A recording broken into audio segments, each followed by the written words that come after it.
My name is John Joseph Considine. That's C-O-N-S-I-D-I-N-E. I was born in Bronx, New York City, May 8, 1932. May 8th, 1932. Right. And what school did you go? School? Yeah. I went to two parochial schools, St. Benedict's, for about 3 years, the first 3 years of school. And then I went to St. John Chrysostom to the 8th grade. And then I went to Monroe. I only went there a year, and I wasn't for school. It wasn't my thing. What were you doing when the Korean War broke out? What was I doing? Yeah. Wasn't doing very much. And you know, you were doing what teenagers do. You play ball, and you hang out on the corners and things like that. It's just the normal teenagers would do, you know. So you didn't have a job at the time? Well, when I got out of school, I had a job with the Western Union. That was delivering telegrams. Yeah. And I did that for about a year. Then I worked in a ribbon factory. I forget. And my friend of mine, we both worked there. He got me the job. And we enlisted in Whitehall Street in New York City. When did you enlist? October 22nd, 1951. So you knew that the Korean War broke out, right? Pardon me? You knew that Korean War broke out? Yes, you know.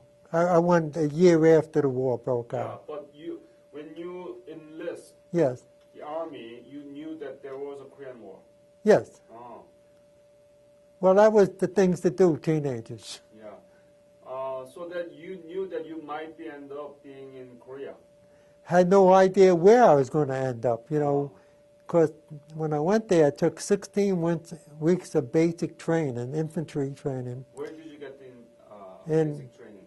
I got there in November of 51. Where did you get the... I took basic training at Indiantown Gap, Pennsylvania. Pennsylvania? Right. And it was just like Korea. It had mountains and the cold weather. That's right. I did that in the wintertime, from November until, say, March. Then I was held over for dental work, and I ended up going out to Colorado Springs to do cold weather training. What kind of training? Cold weather. I know, so what kind of? Well, we climbed mountains, we made bridges, we belayed off cliffs, for about 5 or 6 weeks. Then I got orders to report to California, Fort Stockton, and we went on a troop ship to Japan. When did you leave for Japan? I got there in Japan, let's see, maybe I got there in like July of 52.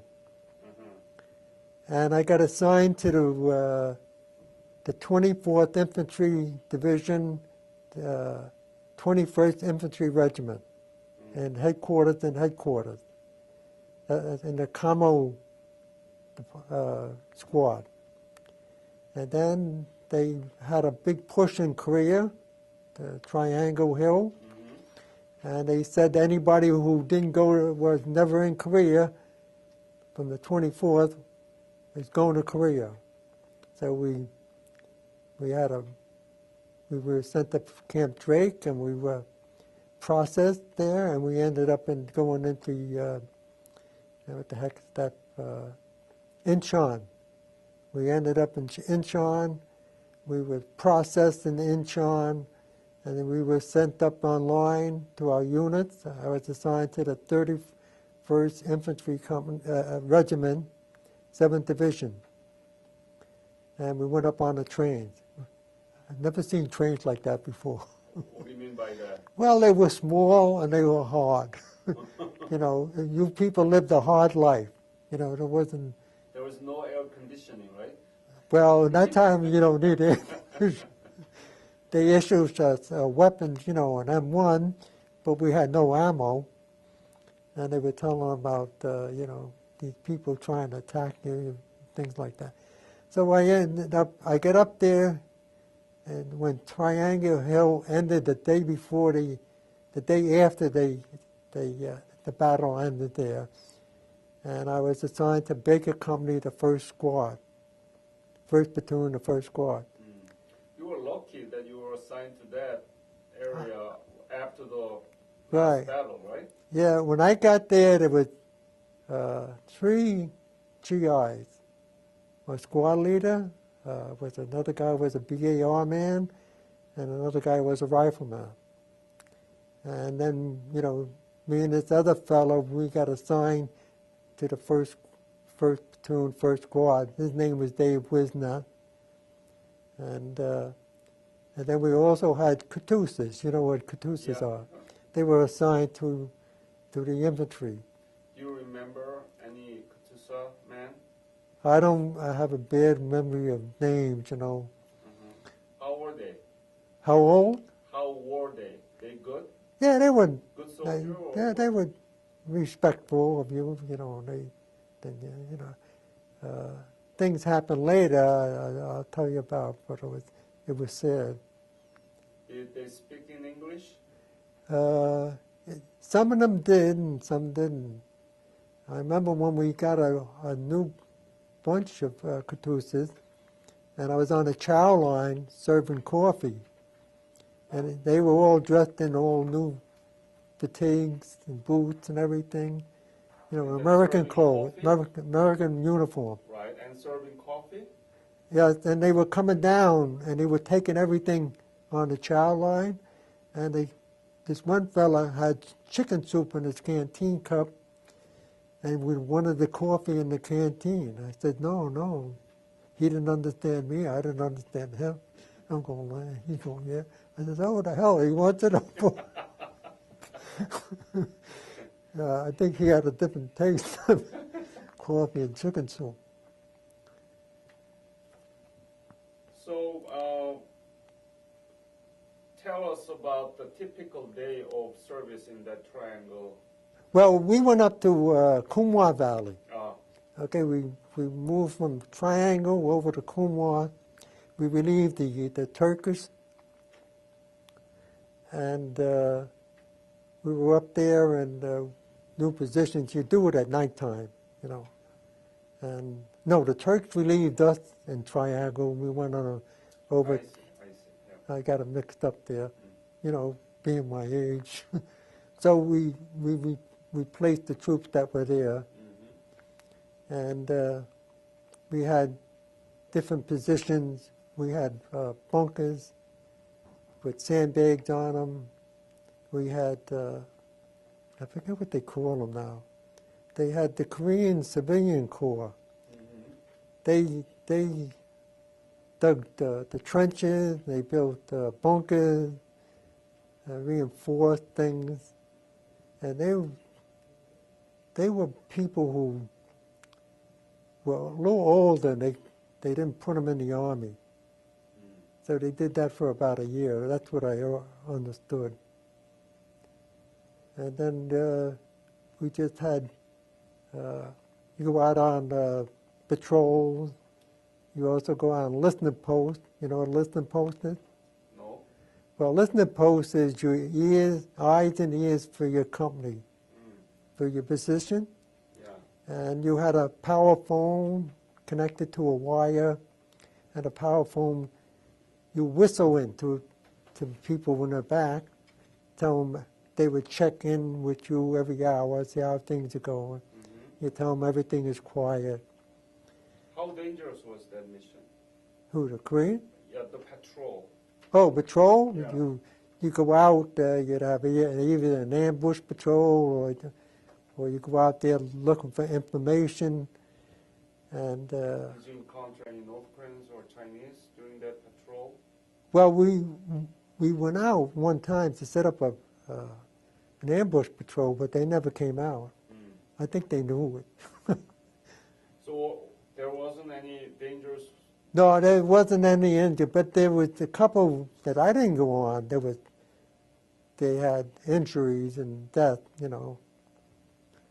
Had one particular one was that this, I think it was the 3rd platoon, they had a squad go out there, set up intelligence patrol, and every one of them was shot dead.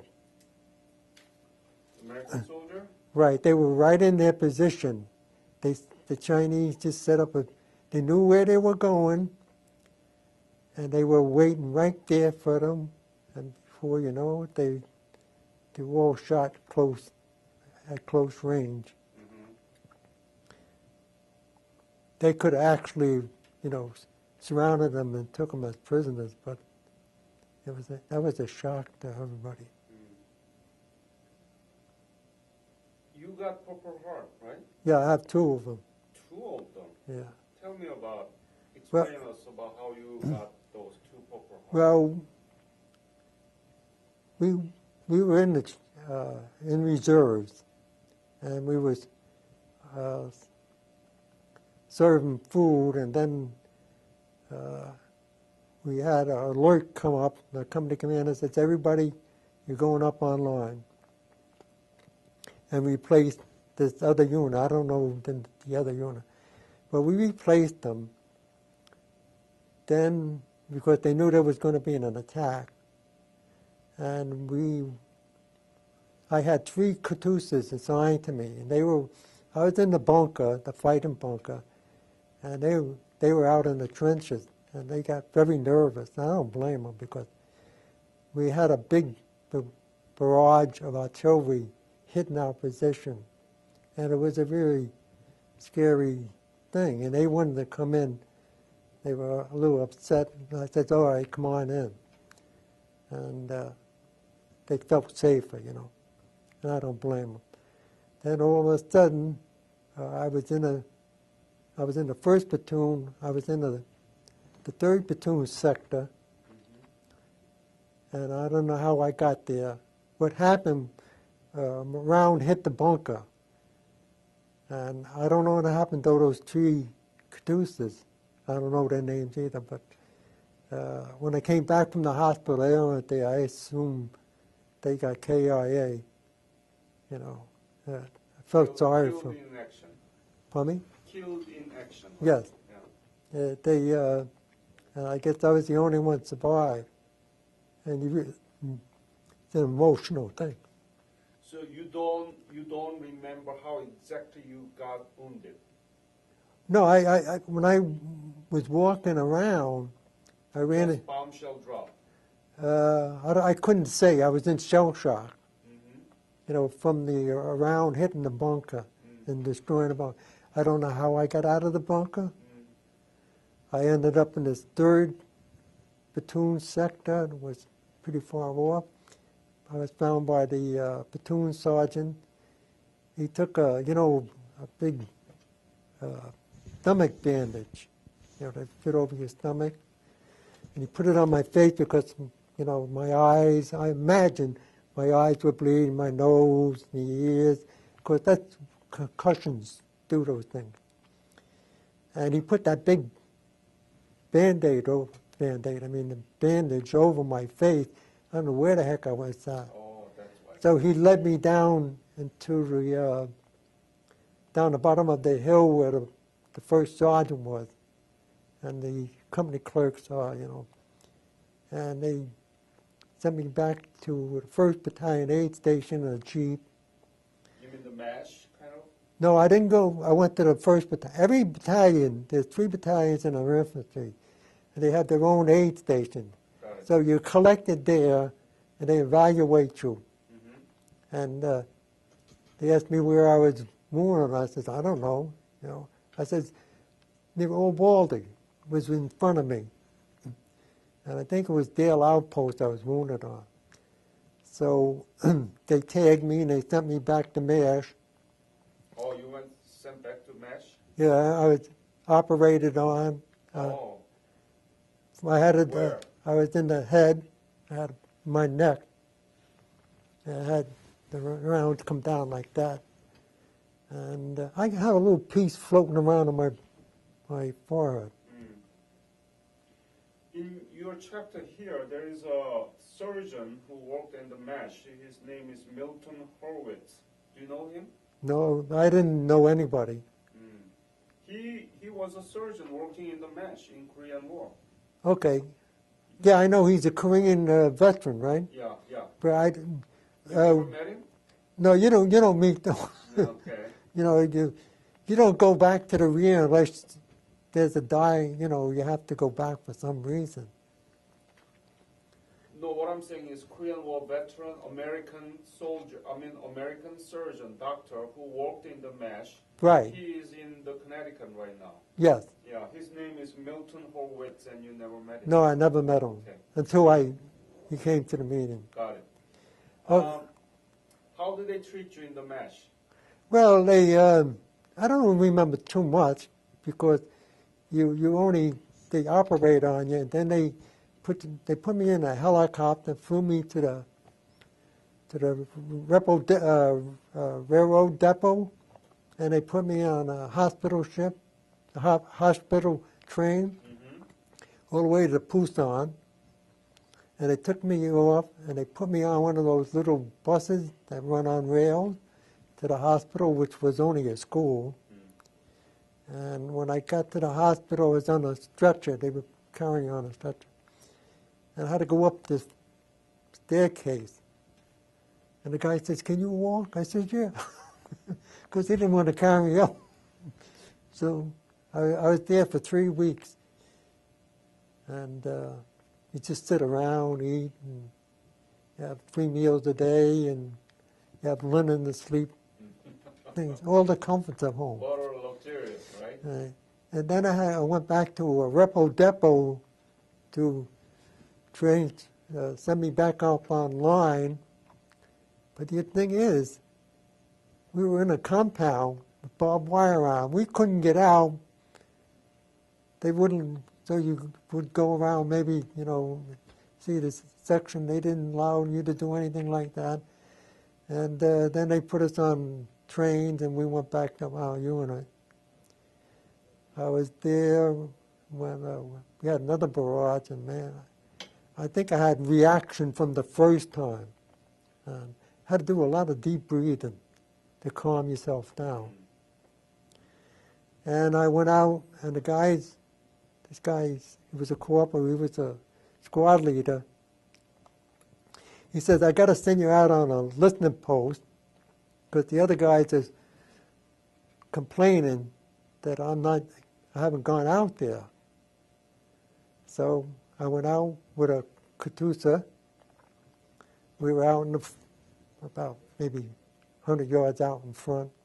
Where was that? Same place in Kumara. I think it was Gale Outpost.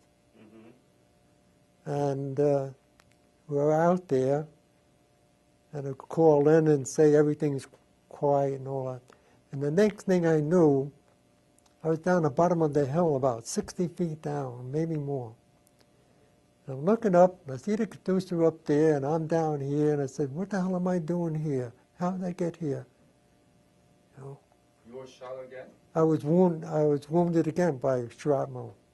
Picked me up and threw me down the bottom of the hill. So soon as you came back from... Yeah, I was only back a few days. and then you wounded again. Yeah, and then I went... Where did you wound it? Pardon me? Where did you wound it? I was wounded in the shoulder. Shoulder? Yes, in the back of my shoulder. And I got on the phone, I called back to the platoon lieutenant in the 1st platoon. And I said, "I think I'm hit." And they said, "You sure?" You're kidding me. Right. And he said, "You sure?" Because that meant they had to send somebody else out to finish my listening post duty. Yeah. They didn't want to do that, and they thought, I just come back from the hospital, I was all shook up. Yeah. So I went, they said, "All right, come on in." We came in, in the bunker. Were you bleeding? I really can't say because it was in my back, and I had a big parka on. Then I had a field jacket. Then I had an OD shirt. Then I had a long john shirt, T-shirt. You know how cold it gets. Yeah. And when I got down to the bare skin, they said, "Yeah, you're wounded." So I went down to the first sergeant again. They sent me back to the aid station, and they took the information, bandaged me up, sent me to the field hospital. I got operated there. They put me on a bus to take me over to the train, hospital train. Then they took me to Busan again. But this time I went to the American hospital. Before, what was it? Korean hospital? No, the first one was the Swedish hospital. Swedish hospital. Yeah, they were big, those women. What do you mean? Tall and broad. Yeah, you know. They weren't kind? No, not. That's the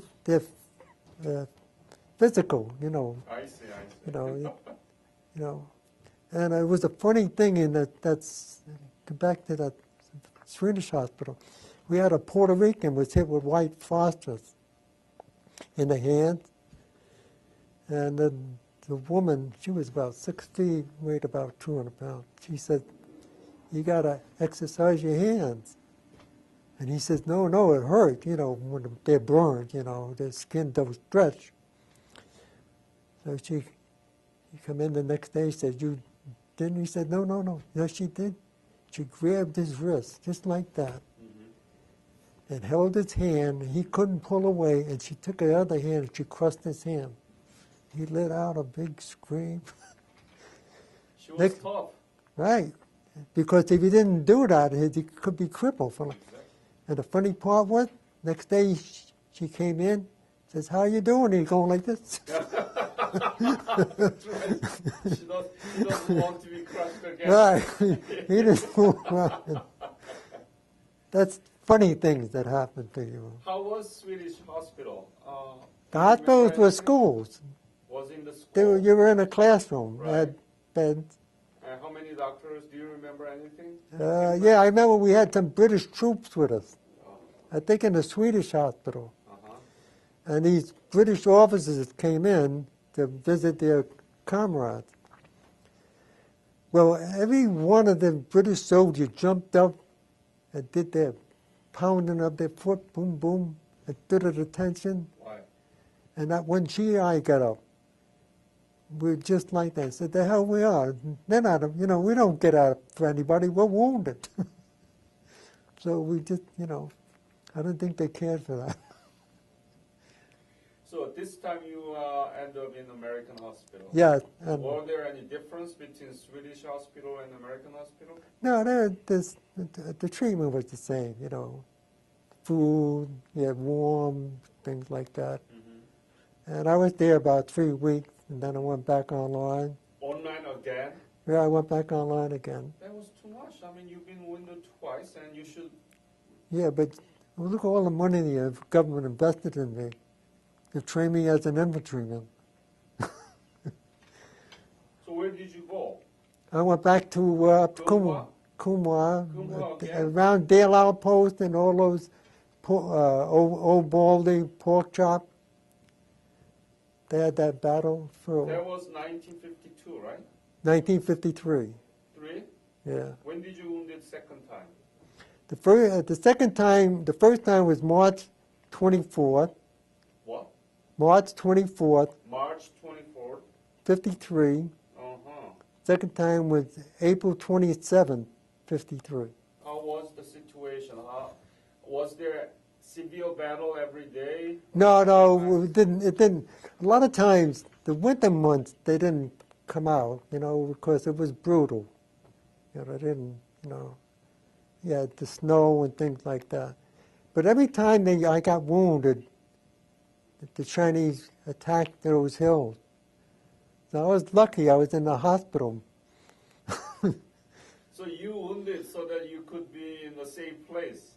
That's right. Oh my goodness, you're a lucky man. Right. Twice, otherwise you could have been killed. Well, I think it's if your time to go, it's time to go, you know. Okay. So when did you departed from Korea? I departed the day the war ended. Oh, July 27th? Right. I got on the boat at the landing craft in Incheon, the 27th of July, on a troop ship home. Did you write letter back to your folks? Yes, you know, I didn't write a lot. You know, I wrote to my mother, let her know. Then this good friend of mine, he was in the Navy, so I wrote to him, he wrote to me. Do you And still keep those letters? pardon me? Do you still keep those letters? Oh no, when I went back into service in 55, and my mother moved, so everything got thrown out, things like that. Did you have camera with you when you... No, we didn't have, some people have cameras, but I didn't have one. Some people had it. Not many. It wasn't like the Vietnam War. Everybody walked around with a camera. Right, that's my kind of curiosity, but I met many Korean War veterans, and I interviewed them, and they said they had a camera. No camera, right? They had a camera. Oh, not many, because they had the brownies, you know. They weren't, you had to send your film to Japan Yeah. to be developed and send them back. Right. So I thought that it's difficult to develop, you know, the films, negatives, and Right. I thought, but I met many Korean War veterans who carried the cameras. Yeah, well, they must have been in the real. Because I didn't even have a watch. You know, you never thought of, you should have, at least have a watch, because you can tell the time, you know. But I have maybe 2 or 3 pictures taken of myself by somebody else, and they just gave it to me. My brother was over there with me, but he was in a different, he's in the same division, 7th Division, and I was with the 31st, and he was with the 17th. Is he still alive? No, he passed away when he was about 50. Tell me about your brother. Did you go together to Korea? No, I went there before him. And in about January, we were on 19... January of 53. I don't know the exact date, but we were in reserve, and I got a phone call. Somebody called and says, "Hey, Considine." They don't call you by your first name. It's always by your last name. Yeah. And they said, somebody wants to talk to you. I says, who the hell wants to talk to me? I don't know anybody in Korea. Picked up the phone, and there was my brother. Younger brother? No, he was older than I was. He was about 3 years older than I. He was drafted. I was enlisted. And he was with the 17th, headquarters and headquarters. Where was that in Korea? In Korea, it was in the same sector I was in. So Kunhwa? In Kunhwa. The whole division was in the Kunhwa. So did you see him? Yeah, I saw him twice. That day he came up, and then I met him somewhere. We met somewhere. We walked along the road, and somebody took a picture of me. I have a power cap on, and a jacket and all that stuff. With him? Yes. In fact, the fellow that came with was Chinese from New York. He was an interpreter. And what's your brother's name? Matthew. Tony? Matthew? Yeah, we call him Matty, but his name is Matthew. Must have been a really kind of you never imagined that you'd meet your own brother, older brother in Korea in the same area. Right. What did you say to each other? Well, we gave a big hug. And, we talked how things were. And then when near the end, around the 18th of July, I didn't go to R&R to Japan Why not? because I was in the hospital twice and I felt maybe that was R&R. That's my guess. Okay. So they said, since you didn't go to R&R, we're going to send you back to division. You know, you stay there for 2 days, take a shower. You know that sometimes you didn't take showers for long periods of time, and they gave you all kinds of different clothing. You didn't know if they were the right size and things like that. Well, anyway, I was back there and I called my brother up and I said, why don't you come over and see me? So he got permission to come over, and we watched the movies and had a beer. The next day... Must have been nice. Yeah, it was nice, you know. He came up to see me. And the next day, I'm getting on the truck to Dusseldorf to go back online. The guy says, don't get on the truck. I says, why not? He says, you're going home. And I didn't even realize I was like, you know, I was only there 9 months. So did you say hello to your brother or who? Oh, yeah, I called him up and said, I'm, you know, going home. So, what did he say?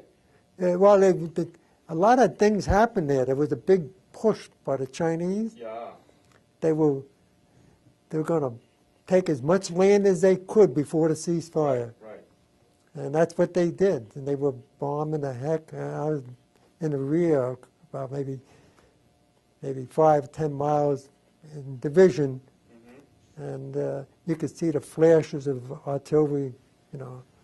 And you're saying, man, I'm lucky I'm here than there. So you called your own brother saying that you are leaving while he was engaging in a severe battle there. Right. So. How funny is that? Yeah. But he came home. He didn't get hurt. And he got out about maybe August of '53. So. He came? Yeah, he came home, you know, and he was okay. Wow, it must have been a real joy that you meet your brother in Korea and safe back to the States. Right. No. Do you have a picture together? No, not. I got a little picture at home, you know, him and separate. We're both separate, you know. Do you have some pictures about your service in Korea home? You don't have Two. Two? Yes.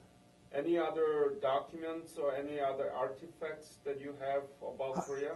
Yeah, I have another one where we were in the reserve with a bunch of guys and Not just picture, but map, poster, letter you wrote, or anything. No, nothing like that. If you know why? Because I lost my duffel bag 3 times. The first time it happened to me was I was in a bunker, sleeping bunker, and we had our duffel bags there, and this Korean was fooling around with a shoebox heater. They used a shoebox with a chimney on it in the tent. And he was, we were in a bunker. I was sleeping on a bunker up there. You sleep with your clothes on and your shoes on. He was fooling around trying to get it to work, and he spilled gasoline on, didn't realize the gasoline. So he struck a match, and the bunker got burnt up. And he's saying to me, Considine, get up, the bunker's on fire. So you lost your bag. So and you know what happened? I had $300 in that duffel bag. Oh, boy. Grip. Because I figured if I got wounded, if I had my wallet, they'd take my wallet and somebody could... You know, that's the way you think. Yeah, so you kept it.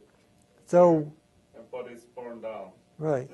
And then when I went back on that little Scotia R&R, I left my duffel bag up there.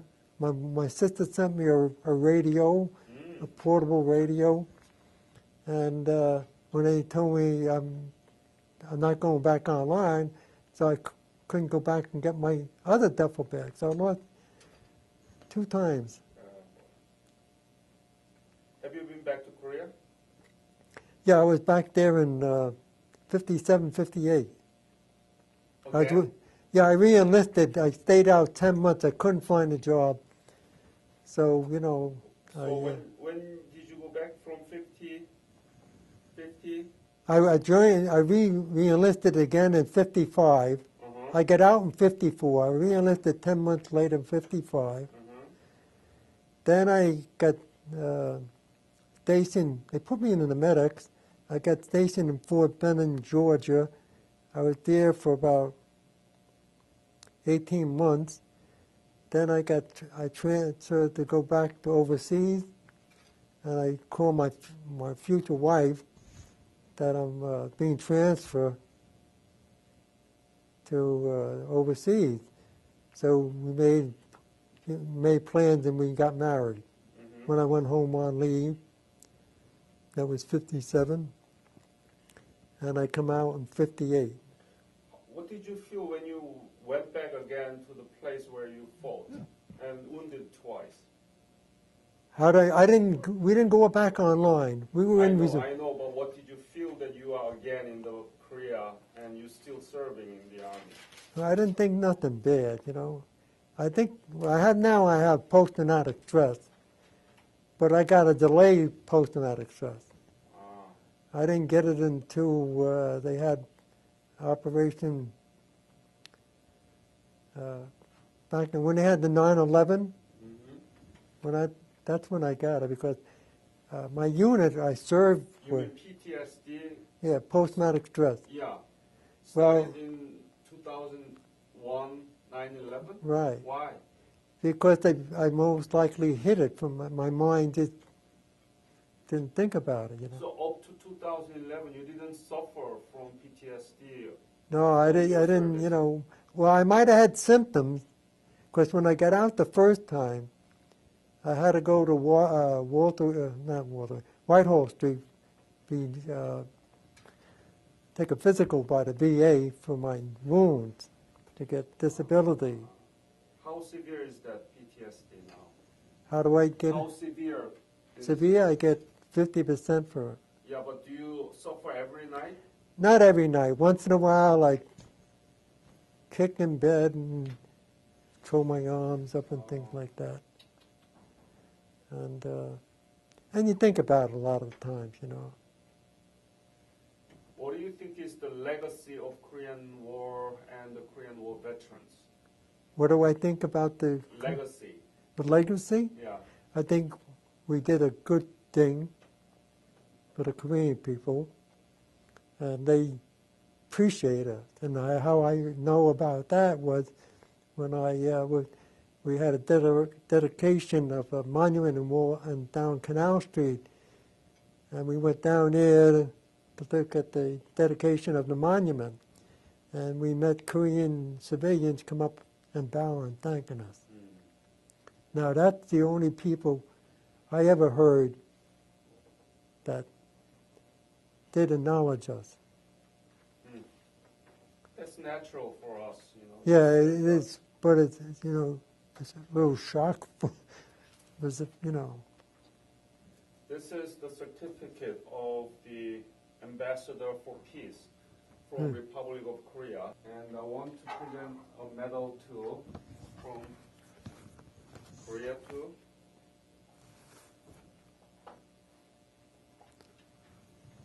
Thank you very much. I appreciate that. Please show that to camera. Yep.